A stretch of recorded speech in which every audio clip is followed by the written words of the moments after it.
Good evening, everybody, and welcome to the first of a series of webinars that are being organized by the Health Sector Anti-Corruption Forum on the question of corruption in the health sector. We will explain what the Health Sector Anti-Corruption Forum is in the course of this webinar. But just by way of introduction, I want to say that the purpose of this evening is not really to talk about whether there is a problem of health corruption. We all know that there is a problem and that the problem is a very large one. The question is more to talk about why it is that the health sector is so vulnerable to corruption, to try to quantify the cost of corruption in the healthcare sector and to discuss what it is that can be done about health sector corruption. Now, obviously, this is a very topical discussion. Just this weekend, there have been further reports about corruption in relation to personal protective equipment. I saw one report in the Daily Maverick that 2 billion rand was paid to unlicensed vendors of PPE. And we're also beginning to hear reports about corruption in relation to the building of health infrastructure. So it's clear that perhaps we're only beginning to see the tip of the iceberg. So we're very fortunate that for this discussion, I think we couldn't have three better people to talk about what is being done. The first person I want to introduce to you is Advocate Andy Mothibi. Advocate Mothibi is the current head of the Special Investigating Unit. You can see him there, poised to strike. And I think it's known to everybody who is watching this webinar. We're also joined by Lerato Mosiah. Lerato is the CEO of the Health Funders Association. So she's here today, able to give us a perspective from the private healthcare sector, because we often talk about corruption as if it's just a public sector problem. Lerato represents, I think, 17 medical schemes are members with 3.8 million members, so probably has a good perspective. And the last person, last but not least, is Karam Singh. Karam is head of legal and investigations at the NGO Corruption Watch, which again, many people will know is leading in the field of campaigning against, attempting to remedy, attempting to expose corruption. So thank you very much to the three special guests this evening.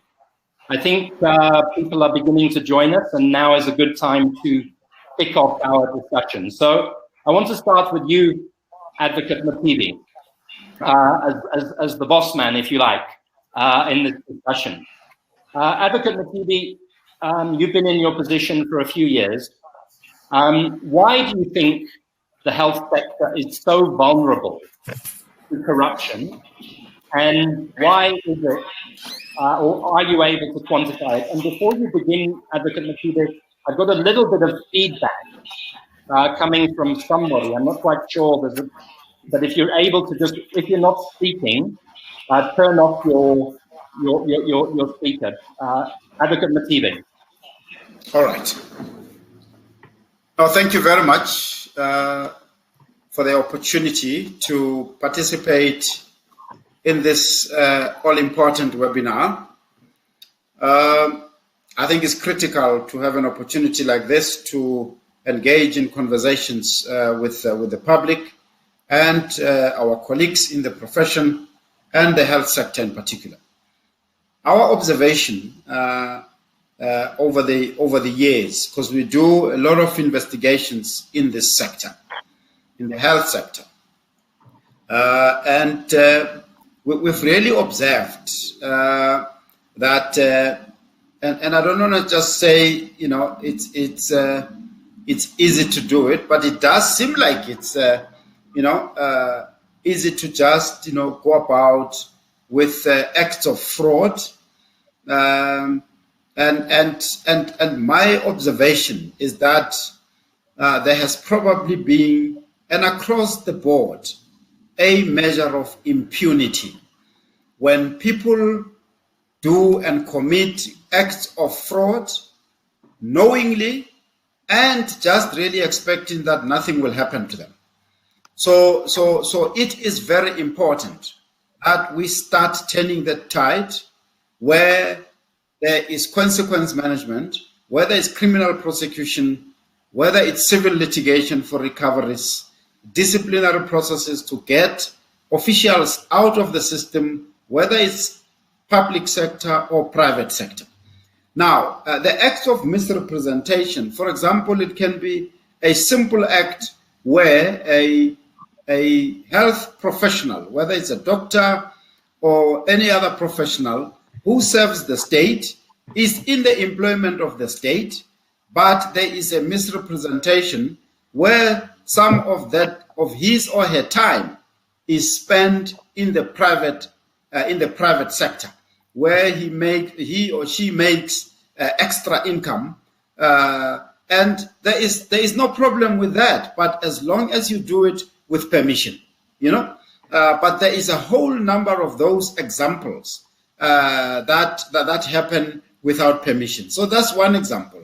The other example, if you look at the definition, really that's really well known by the professional, which is fraud and waste and abuse. And to me, I'll focus, because between abuse and waste, it's a fine line before it goes over into fraud. So for me, if there is no proper monitoring of the sector to ensure that monitoring in the sense of reviewing the processes, making sure that there's appropriate audit. I'll give you this example because I've been in that sector before, in the financial services, particularly the banks. If you've got the Reserve Bank auditing the banks and they make sure that their processes are okay, why can't we have an authority, probably like medical scheme council or a council for medical schemes, strengthening its power or its authority to make sure that there's almost real-time audits to pick up these infractions. And when we do that, we will really begin to see the change in this problem. Well, the other one that is really endemic over and above fraud, waste, and abuse, it's corruption. Mark, I agree with you. I can't agree with you more. It is just known that corruption is rife in this health sector, of course in other sectors as well. But today, because we're dealing with health sector, I'll focus at it. And you've just made it, COVID-19 has really just hoisted the flag. And we need to make sure that corruption is really dealt with decisively, where there's action taken. I know we, at some point, will probably talk about the health sector anti-corruption forum, where we can now talk about, some of the cases that we can demonstrate what's happening. But for me, I think, all of those areas, whether it's fraud, the way it's so easy to misrepresent facts and some of the things that the professions do, we need really action to be taken around that. Mark, I'm not gonna really take more time. I think it's just my view that there need to be a clear monitoring, clear auditing, and where we find that there's wrongdoing, actions must be taken so that it can deter future acts of corruption, waste and abuse, and fraud. Thank you. Thank you, Advocate Mothibi. We've lost sight of you. We're still hearing you, but if we can see your picture again, it would be very nice. Before I go on to Lerato, let me just ask you to pick up what you said. We should be wise to corruption in the health sector by now. It's not something that started yesterday. In fact, when Corruption Watch was started back in 2012, a report was commissioned that estimated about 40 billion rand in corruption already in 2012, spread across the public sector and the private sector. So you speak fine words, Advocate Mothibi, about impunity, about monitoring, but why is it that we don't have the systems to make sure that this happens? Let me give you a concrete example. I mentioned the procurement of PPE from companies not registered with the South African Health Products Regulatory Authority. I mean, that would seem to me to be fairly simple, that you make sure that anybody procuring is procuring with proper registration certificates. Why are we failing, Advocate Mothibi? And I know this is not your problem as the SIU, but why are we failing on the most basics? Never mind complex fraud. Mark, I'm really sorry about this this video, but I'm hoping that I'm audible. You are. It looks like I'm getting a connection and a message that says your connection seems low, and there it looks like I'm back now. You're back. Right. Mark, I'd like to just indicate to you that that observation, it's not inaccurate, right? It may seem that, you know, as law enforcement agencies, that we probably are not winning. But I would like to indicate now that, I mean, that observation has been made a while back, and the comments that I made earlier on have been one of the findings when we did the assessments, that there has been problems with prosecution where investigations are done. There has been problems with holding officials accountable, where there's a need to do disciplinary processes to make sure that appropriate sanctions are imposed, and those who are guilty, preferably get them out of the system.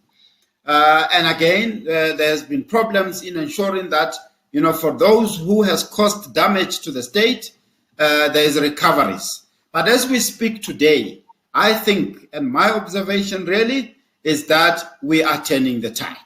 And there's examples of those that I can give.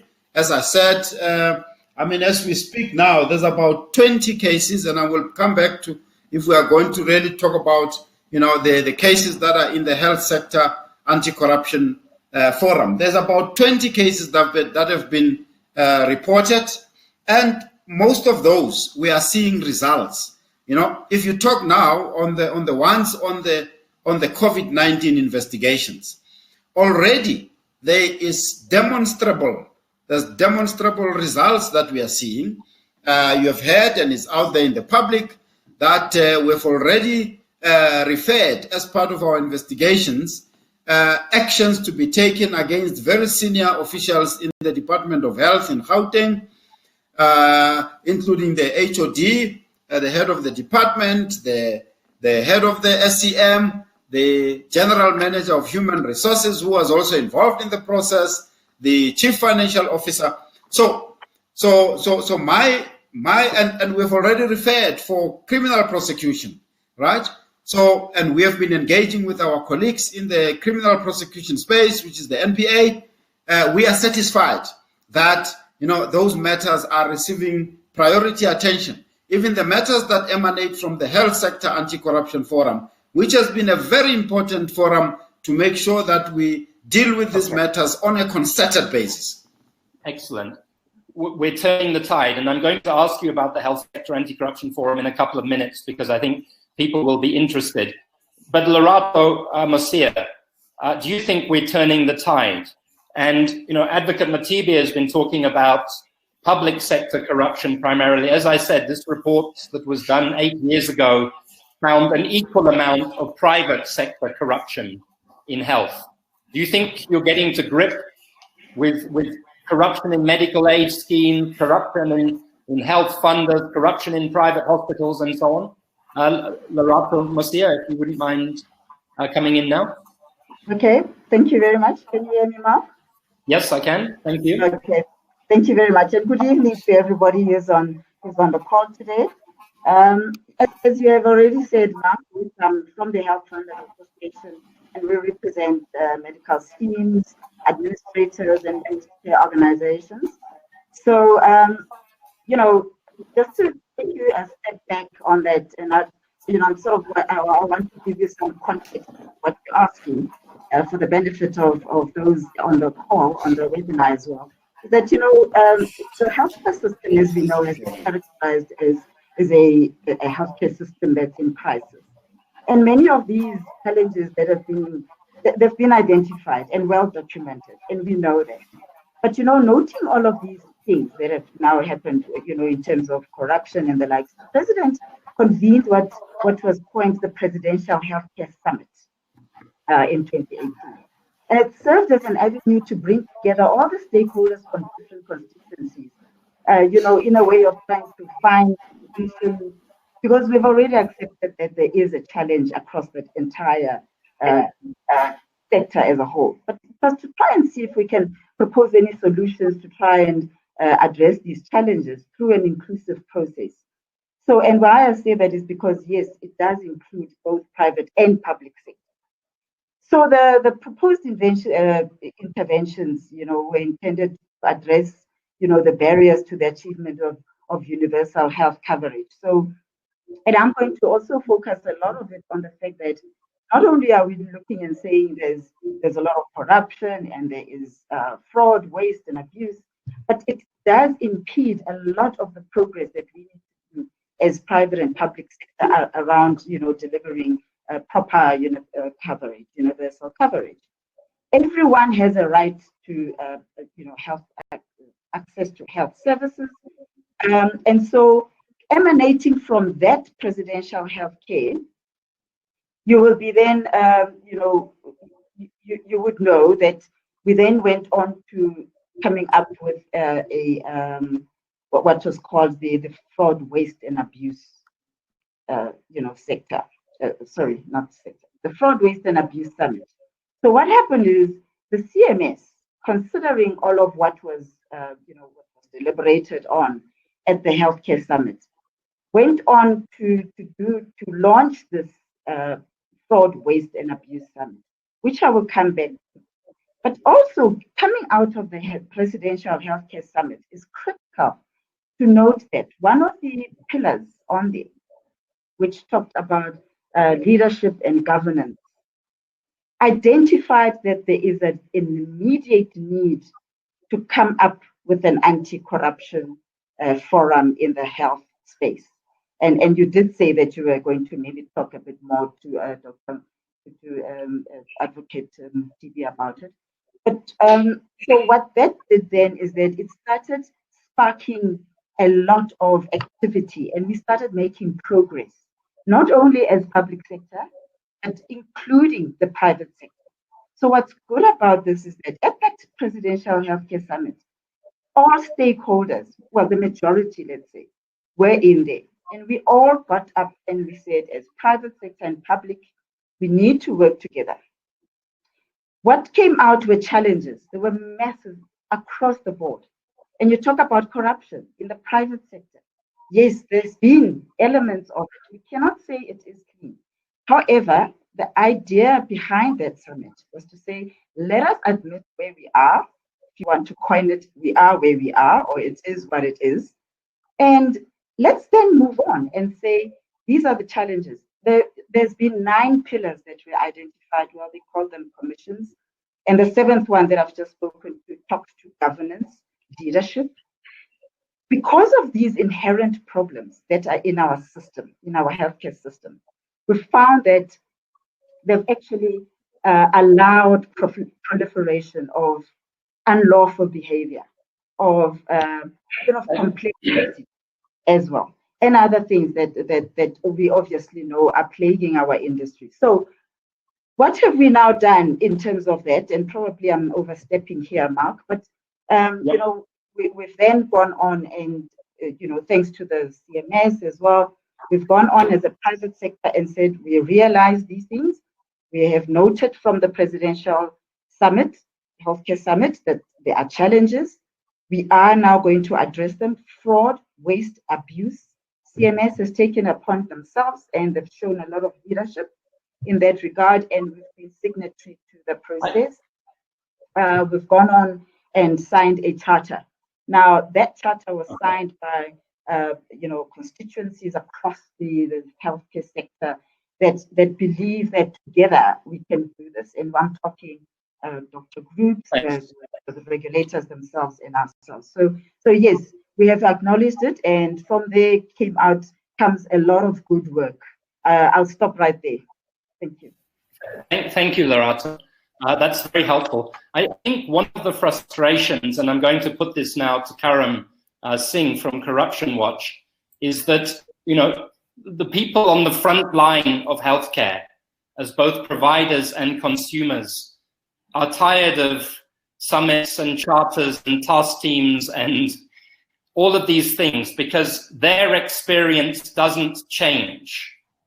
And so, Karam from Corruption Watch, what's the civil society thinking on this? What's your engagement with the private sector, with the SIU? Before you speak, Karam, can I just say to people who are with us, I can see we've got a problem with the chat line this evening because a lot of them are coming through in one person's name. So if you have a comment, please put your name at the bottom of the comment as well. And I can also assure you that we will save all of these comments and send them to the SIU, send them to the Health Funders Association so that they get proper attention. There are many questions that the people are asking, many suggestions that people are making. They're all very, very helpful, and they're not being unnoticed or unheard. But Karam, can you say a little bit from civil society's perspective now, please? Thank you, Mark. My sound is okay? Your sound is good. Great, Mark. I want to just take a brief step back and just provide a little bit of context to some of the comments that I want to make. And that context is that we do live in a constitutional democracy with high democratic standards when it comes to issues around equality, transparency, accountability, the rule of law, the requirements of integrity, and the Justiciable Bill of Rights, particularly when it comes to socioeconomic rights. If we look at this historical perspective, the corruption that we're sitting with today is something that's been with us for decades. It's been with us since the dawn of democracy. I think Stephen Friedman recently said that South Africa's first corrupt politician was Jan van Riebeeck. And despite the golden era between 94 and 99, in terms of the challenges of building a constitutional democracy and building a developmental state, I think we've really moved away from that. And I just want to give you two examples to drive home the kind of weak systems, the weak oversight and monitoring, and the unscrupulous individuals that come along with this. If you go back over 10 years, if you look at the SIU's report from, say, 2007 and 2008, you'll see preliminary investigations commenced into allegations of procurement fraud at the KZN Department of Health. Estimated money lost to ghost employees, 1.2 million. In 2010, we had a proclamation into the Gauteng Health for a period of 2006 to 2010. According to those reports, there was over 1.2 billion rand wasted as a result of graft. So, I mean, the reason I bring out these examples is just to say that the problems that we're sitting with, despite the kind of shock around the COVID-19 corruption, is something that we've been sitting with for a long time, and it goes to the heart of the weakness within our public finance management system. As Corruption Watch, we've sort of put ourselves out there as a forum by which we can receive complaints directly from the public in a safe way. So we have whistleblower hotlines, we have multiple fora through which people can get in touch with us, whether it be the WhatsApp line or the Facebook page or our website. I think in terms of our engagement now, it really is now about this issue around the Health Sector Anti-Corruption Forum and having a direct forum and platform through which we can engage with law enforcement, departments of health, and with the private sector to surface issues that are being brought to our attention.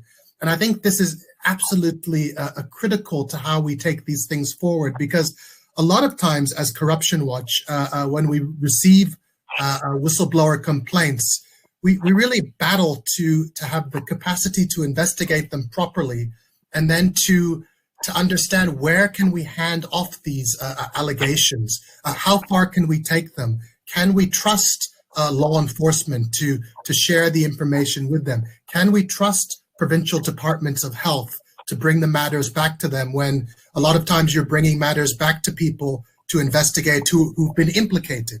So, the forum like the one that we have creates a completely new space and a kind of new level of engagement for civil society, and I think that's an incredibly helpful development.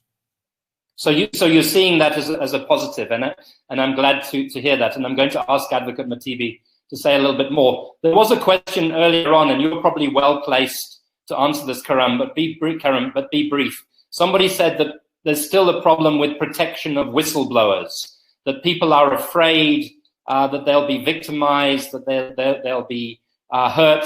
Is whistleblower protection in the health system safe? And would you go and say, yes, blow the whistle, or is there cause for concern? The answer is yes and yes. There certainly are calls for concern, but that doesn't stop us encouraging people to blow the whistle. Obviously, when we encourage people to blow the whistle to us, we do it in a context where, with the highest ethical standards, that we will take those reports, that we will protect the identity of whistleblowers and do everything we can to facilitate their issues being interrogated. But we will be fooling ourselves, and it would be incorrect for us to say that the type of whistleblower protection that we would like to see in the country is sufficient. So I don't know if they're whistleblowers, but there are instances in our newspapers every day of people getting assassinated, of hits being made against people that are close to information. So absolutely, engaging in the process of whistleblowing is a dangerous terrain. If not mortally dangerous, it certainly has dangers when it comes to employment security and the treatment that whistleblowers get within the work context when they blow the whistle. So we need better protection. That's your message. There's also quite a lot of people on the chat line saying, how do we report corruption? Where should we report corruption to? So I'd be grateful. I know that there are some members of the SIU on this webinar, other members of Corruption Watch. If you'd be happy to put up email addresses or contact numbers for reporting corruption on the chat line, I'd be very, very grateful. We'll come back to the private sector. I noticed that there were a few questions, Lerato, when you were speaking, a sense that corruption in the private sector is swept under the carpet, which is what Nkululeko said. And somebody also said that there's selective identification of corruption, medical aids, but not private hospitals, somebody said. And another person, Louis Reynolds, talked about the need, Karam, for civil society to be much more included in many of these forums. But I need to move us on a little bit now, and I'm coming back to Advocate Mothibi. Advocate Mothibi, as briefly as you can, tell people about this health sector anti-corruption forum, and then tell me some of the things that it's seized with at the moment, so that people can have some belief that it's not just another talk shop. We lost Advocate Mothibi at the key moment. I'm sure he will come back. He's still online, but we can't see or hear him at the moment. Lerato, let me switch that question to you then. You're a member of the Health Sector Anti-Corruption Forum. Could you just tell us a little bit about its structure, and then we'll go on and talk about some of the things that it's involved in? Okay, so thank you. So in the health sector anti-corruption forum, we're focusing on, as you said, various areas throughout the private sector. And this is now in terms of looking at things like tenders that are being issued out, the procurement system. So in other words, just looking at the entire supply chain, and that's where the majority of the issues are really lying currently. Procurement, and especially also in terms of machinery, how machinery and other equipment get procured. So that is a major part of it.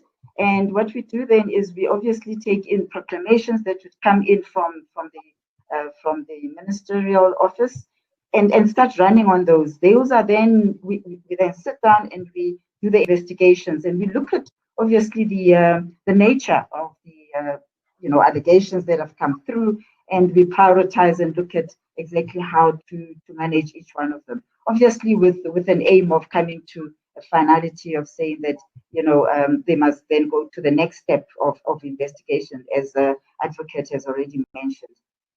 So that is how that whole structure is, the whole workings within the anti-corruption forum is based on. That's what it is really based on currently. Okay, so it is, just to add, and Karam, you may want to add a little bit.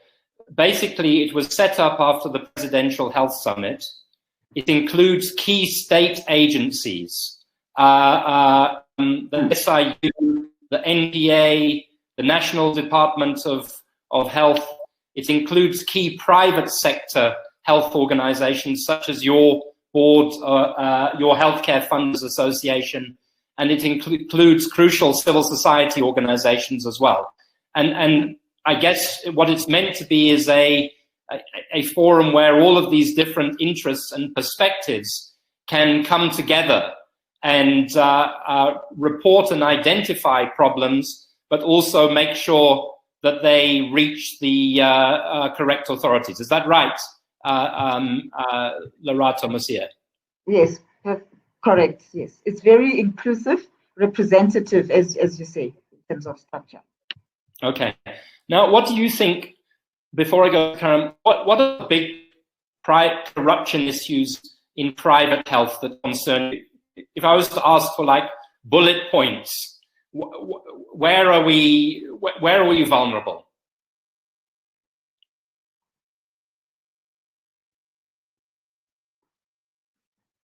Lerato? Oh, sorry, I thought you said Karam. No. Oh, that was okay. a question really to follow on about the private sector and where there's vulnerability in the private sector, corruption. Oh, okay. There we go. All right. So apologies about that. I thought you'd posed it. No problem. So now in the private sector, we're finding a lot of challenges. Naturally, as you know, and it's been well documented on the supply side of the business and of the sector. Now there is you would know about the health market inquiry, which was commissioned and actually on. Hi, I'm just checking if you're connected. Managed to connect again. Okay. Yes, I'm back in the room. Mark, I'm back in the room. Can you see me? We can see you and we can hear you. And I'll come back to you in a minute. I'm sorry about that. Yes. No problem. I'm really sorry. Now it started again. Okay. Oh, sure. All right. So can I carry on? Yes, you can. All right. So one of the major things that have come out of the health market inquiry is along the supply chain side of the sector. So looking at supply and the demand side of it as well. So that is, well, I won't go into depth in terms of the findings there, but what it did come out with is a recommendation that we start having a supply side regulator.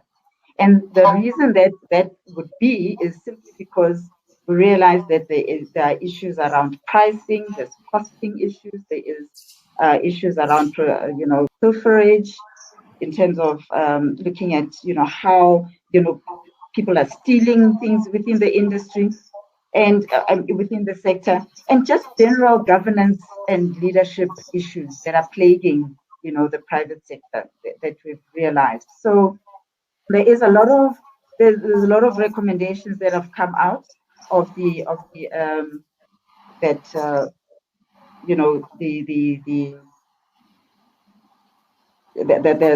commission that actually pointed to the fact that we need to be able to address these things as an industry. Sorry, I'm getting a lot of feedback, and it's actually, I don't know. Okay.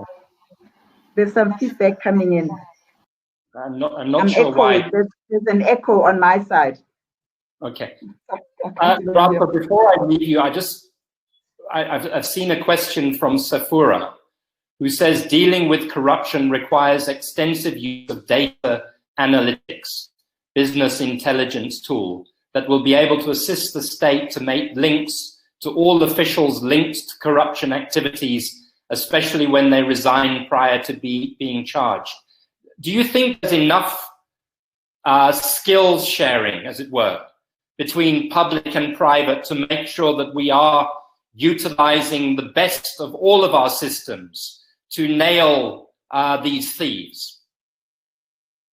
Yes, I think she's correct. We've noted a lot of that, and data analytics, big data is what's required to enable us and empower us to make the right decisions and to nab the thieves in this regard.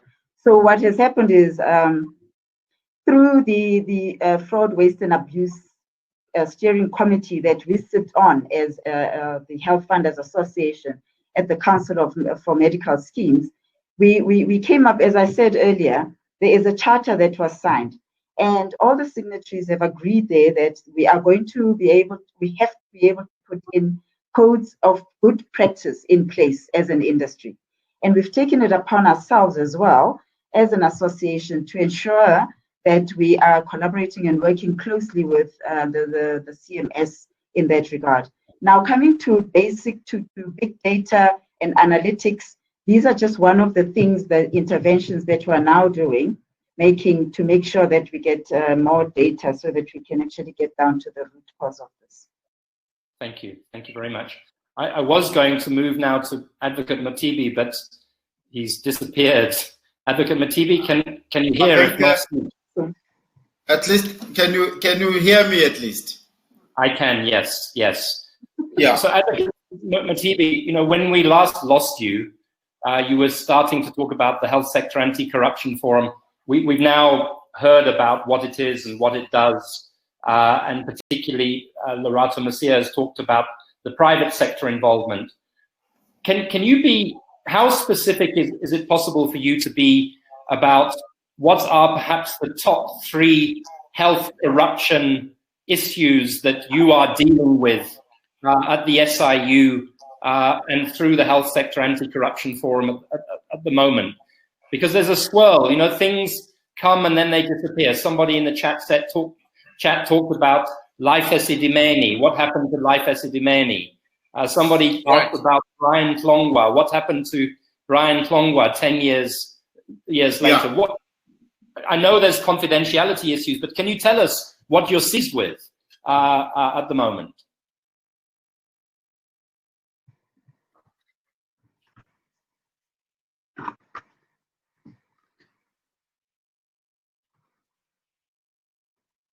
I'm pausing just in the hope that Advocate Mothibi regains his signal, but I'm going to hold that question until he comes back.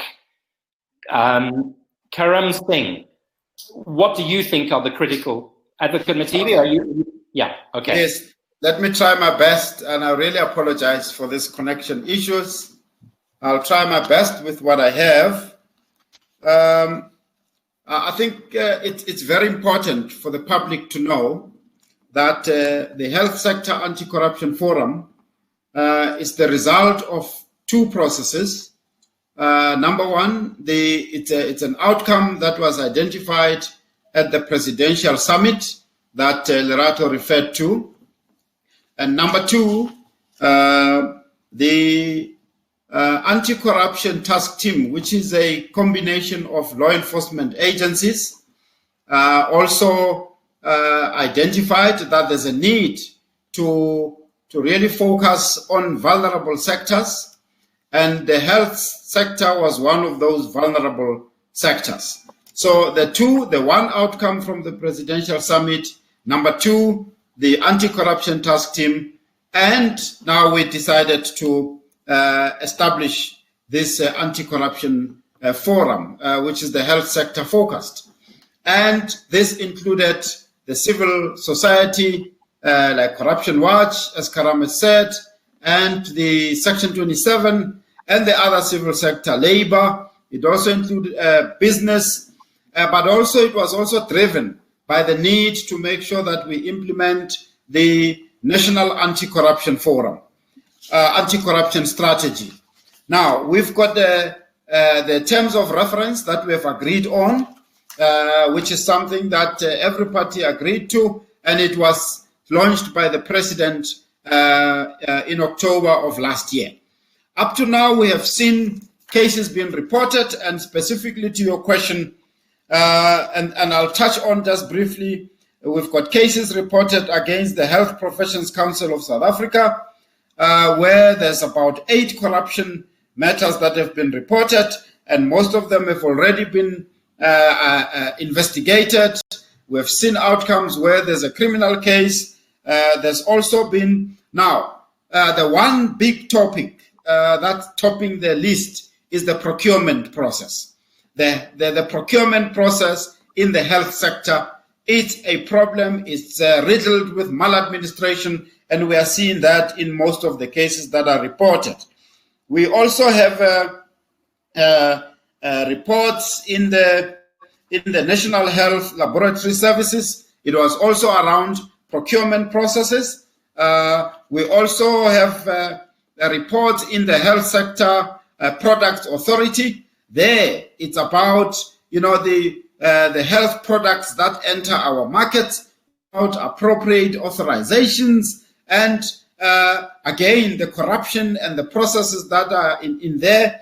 I need to also go back to the Health Professions Council, where we've received reports around the registration of doctors. You know that there's problems that are riddled. The allegations are that that process is done, and then there's corruption that was reported in those. We've got reports that were reported at the Council for Medical Schemes, and that one also went into reporting the irregularities that are going on into the private medical aid schemes. So we're working closely with the Council for Medical Scheme. Of course, our proclamation focuses on the CMS itself, but where we find that there's irregularities that points to the private medical schemes, we do lead our investigations into those areas. We do have another area, and this, it may sound odd because this is a law office, the Office of the State Attorney. Here we have found that there's also issues in the health sector, because the Office of the State Attorney deals with representation into the claims that are submitted by the lawyers who are representing those who are affected by our medical system. But we've found that there's a whole lot of fraudulent activities happening in this space. There's collusion between health professionals, doctors, lawyers, and our investigation has really produced meaningful results. We have seen attorneys being arrested. We've seen referrals against the medical practitioners. We've seen referrals against the officials of the state attorney themselves. We've got. I mentioned the South African Health Products Regulator. We've got irregularities around medical waste contract. There's contracts that the state enters into to dispose of the medical waste. But again, the allegations with that, there's maladministration and irregularities in the awarding of the medical waste contracts. This is in KwaZulu-Natal. There, the focus is on the procurement process, but we have found that as we investigate the procurement, we find fraud, we find corruption, and then all of those are acted upon. But Mark, I would like to just make a comment that, the health sector, over and above other sectors that are equally important, but this sector is so important because it's about people's lives. And we take it and prioritize it so well. People's lives, the vulnerable, the poor, and the downtrodden depend on the effectiveness of this health sector. And of course, everybody included. So we want to make sure that our people's lives are taken care of by a credible system, which is rid of corruption, but of corruption and irregularities. And we would like to work closely with all the civil society, all the parties, as we now might move over to the national health insurance scheme. So we would like to move quite with the knowledge that we have played our part, as all of us in this sector, so that when we move to the NHI, we move there with the knowledge that we have at least sent out the message and we have acted upon those who are showing wrongdoing. Another important sector, another important aspect, Mark, just a few minutes, is the prevention side. Yeah. The ones that are, we've got about 20 cases reported and we are acting on them. There's criminal, but this is reactive. So we would like to build up the prevention capability of the health sector system. So, and on that one, we would like to make sure, the one question which was raised about data analytics was raised by my colleague who is in the Special Investigating Unit. We would like to make sure that this sector uses predictive capabilities so that we can predict what is likely to go wrong. So that will inform us how do we improve on the internal control environment, be it in the public sector and in the private sector. So we would like to make sure that those control indicators are really firmed up so that when, say, Council for Medical Aid Scheme or National Department of Health, they are conducting their oversight, or the parliamentary committees are conducting their oversight, we would like to know that it's on a risk-based and the control environment can be signed off to say it's satisfactory. All the risk indicators must be identified. So we would like to play with everyone in this sector, in the Health Sector Anti-Corruption Forum, to ensure that we also strengthen the prevention side. Good. And I'm going to stay on the prevention side. I'm going to give you a question, though, with a very short answer. I wouldn't want to be you, Advocate Mothibi. I'm sure you could talk about corruption until tomorrow morning, in the health sector. And Faisal asks a question, do you have enough capacity in the SIU? Or is this a small number of people chasing their tail? But be very brief. Do you have capacity on this?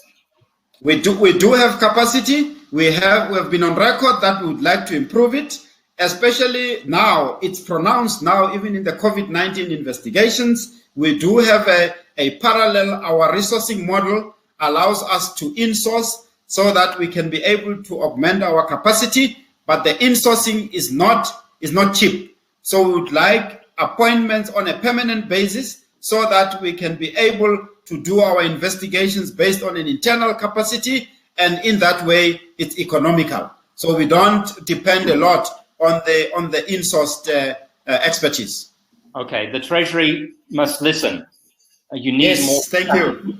Is what you are saying, and what people are saying on the chat line is, I'm sure they believe you, but there's a feeling that things go way too slowly and that prosecutions don't take place and nobody ends up in prison. But I guess you know that. I'm going to come to Karam and then back to Lerato. But while we're on prevention, Karam, can you talk a little bit? A few people have raised questions about transparency and prevention. What can you say anything about open procurement? I believe that's something that you are working on at Corruption Watch. Is that something that would help, Karam? And then maybe, Lerato, if you could help us on this prevention question as well.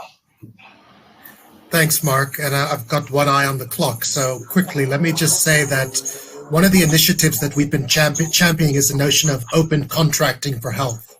The notion of open contracting is about improving transparency and accountability within the health system by promoting the use of open contracting principles and practices in public procurement. In theory, open contracts should allow governments to better plan purchases, aggregate demand, check for inflated prices, and look for red flag warnings or malfeasance of fraud. Open contracting promotes the Open Contracting Data Standard, which is an open data standard for contracting that has been implemented by 30 governments across the world. It's the only international open standard for publication of information related to planning, procurement, and the implementation of public contracts, and it's been endorsed by the G20 and others. Again, the benefit of the Open Contracting Data Standard is to deliver better value for money, build fair business environments and level playing field for suppliers, improve public integrity by deterring fraud and corruption, and tracking and improving service delivery. Just briefly, Mark, what we found during this COVID crisis was that the capacity within the state, within departments, within National Treasury to monitor the type of procurement that was going on was found to be seriously lacking. And then we saw this trove of information, the release of contracts, which have now been analyzed, I see in the Daily Maverick around contracts. This is incredibly helpful in terms of identifying and detecting wrongdoing at an early stage in the process.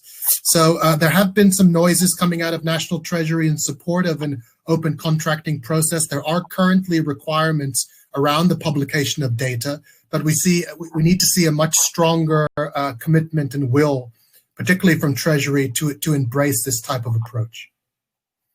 Thank you very much. Lerato, over to you, and then Advocate Mothibi, are you trying to say something?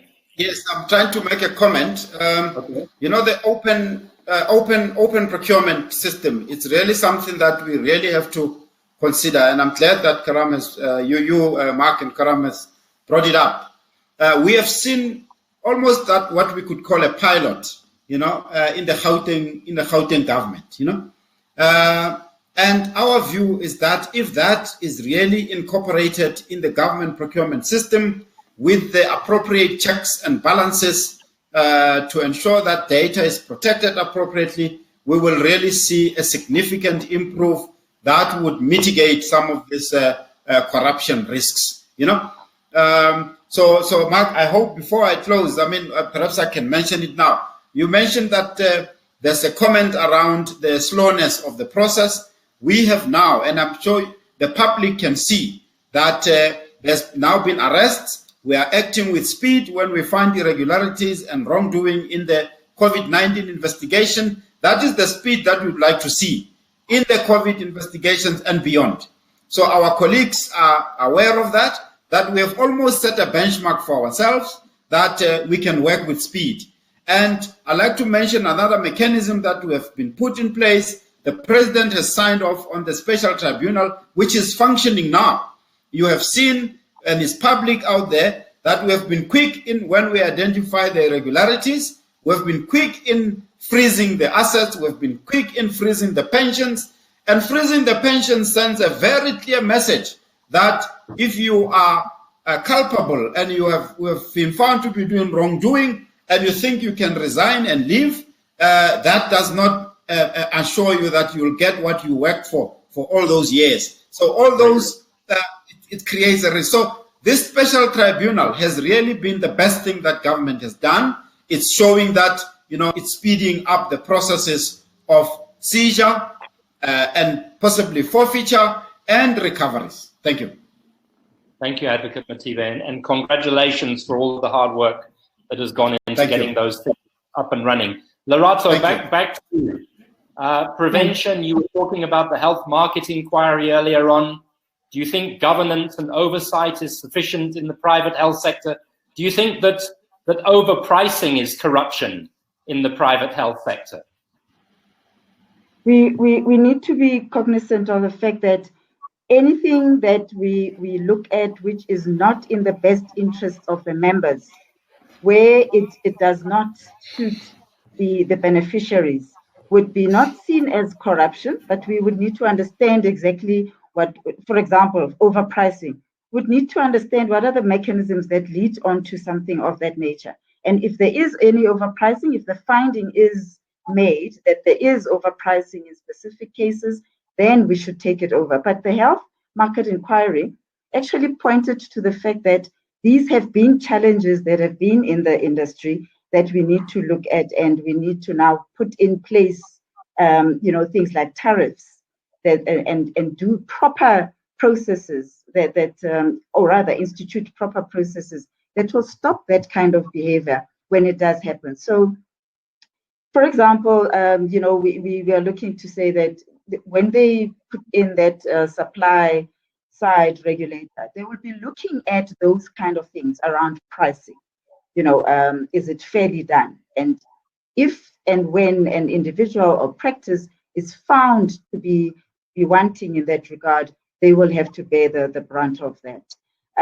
So again, coming back to the codes of good practice that I was talking about on fraud, waste, and abuse, the objective really is to make sure that we put in minimum standards of good practice with regards to managing fraud, waste, and abuse.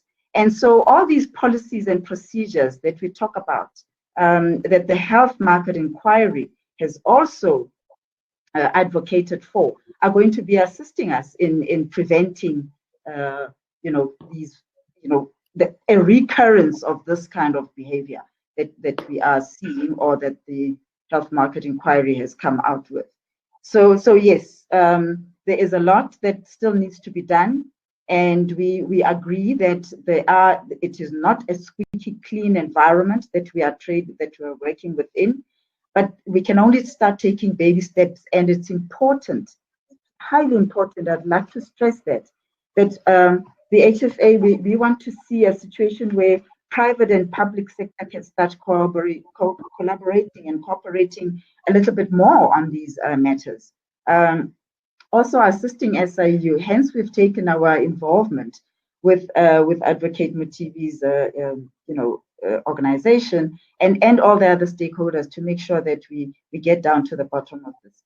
I think, yes, the time to keep talking about it has come to an end, and we are quite grateful that the work that Advocate Mothibi has done so far in putting together this anti-corruption forum has really started yielding good results. Thank you very much, Lerato. I'm looking at the time, and I know that you have to leave exactly at 7 o'clock, I promised you. So I'm going to take those as your closing comments, unless there's anything you want to say in a second. But I'm going to ask Karam and then Advocate Mothibi, do you have any 30 seconds each? What's your takeaway message to the few hundred people who've been listening in today? Yeah. Mark, my diagnosis, and you can take me as a proverbial corruption doctor. I do diagnosis. My diagnosis is that the public expectation is high. They're expecting us to act. We must investigate with effectiveness and take action quickly so that we can restore this public confidence that we would like to see. I'd like to also just add on the witness protection program. We do have that program as government. So anyone who is of the view that they would like to ensure that they are protected, our investigators are out there, talk to them, and we will ensure that you receive the witness protection that you deserve. But we would like to make sure that we hold all those responsible and accountable to account and make sure that there's consequence management. Thank you very much.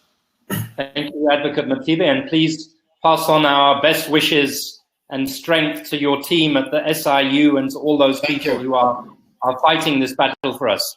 Thank you. Lerato, do you have anything that you'd like to say? Yes, thank you very much, Mark. Just to say that for as long as corruption, remains rampant in this sector, we will not be in a position to achieve the objectives that we are all looking towards, which is universal health coverage for all our people in South Africa. And the aim really is to ensure that the huge resources that are invested in healthcare, I mean, there's quite a lot of expenditure that goes out to healthcare. If you look at it as a percentage of our GDP, they have to be used efficiently and effectively. And given this kind of, the rampant corruption that we have, unfortunately, we will never make it offering good quality healthcare to our citizens. So as an HFA, we firmly believe that this initiative requires a lot of integrated and coordinated effort across the board. Strong public and private sector needs to coexist, and we need to draw from each other's capabilities in order for us all to be able to challenge, to hold on to this challenge and overcome it.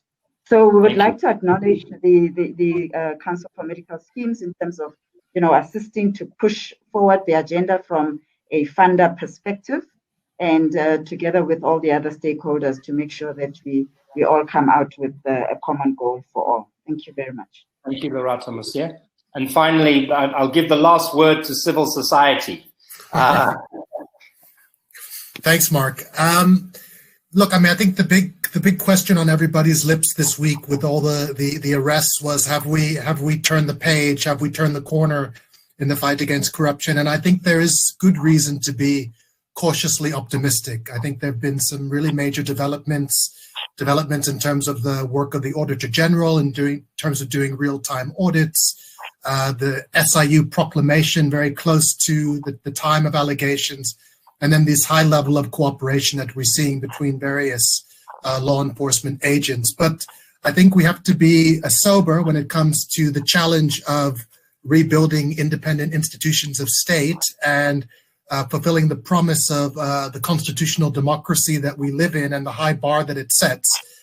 So I wouldn't want any of us, and I know the SIU doesn't do this, claim any quick or early victories in this area until we really start seeing successful prosecutions and start seeing the Auditor General issuing clean audits to provincial and national departments of health. So it's really, really all still to be done.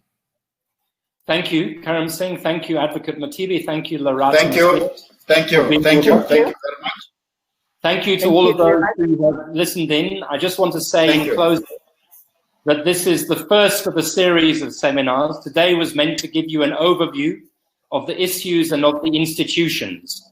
In future seminars, which will follow quite shortly after this, we're going to dive more deeply into some of these issues. We're going to look, for example, in greater depth at NHI and the risk of corruption. We're going to look in more depth at the private healthcare sector. We're going to come back to this issue of life esidimeni and the human cost of healthcare corruption. So I want to thank Corruption Watch. I want to thank the SIU, the Health Sector Anti-Corruption Forum, and all of those who have helped put this together in the interest of transparency, accountability, and in the interest, ultimately, of lives and the Constitution. Thank you. I'm logging us all out now. Thank you very much. And good night. Thank you. Thank you. Okay. Bye. Bye.